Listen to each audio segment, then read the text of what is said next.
passing through 2, 3, 5, 6, and 0, 1. Okay. Now, unfortunately or fortunately, we have solved this question before. Okay, we have proved that these 3 points are collinear, 2, 3, 5, 6, and 0, 1. Okay, अगर हमें नहीं पता होगा तो हम पहले क्या करते, हम पहले ये फाइंड करते whether you can have a unique line between these 3 points. Okay, and that you can find out by calculating their slopes. Okay, इन दोनों का slope निकालेंगे 1, इन दोनों का slope भी कितना आएगा 1. So I know that yes, these 3 points are collinear. Now to find out the equation of the line through them, okay, we have the slope 1. You select any point of your choice. Let's say I select 0, 1.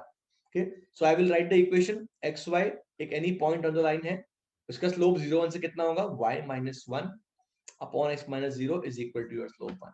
So this gives you y is equal to x plus 1, right?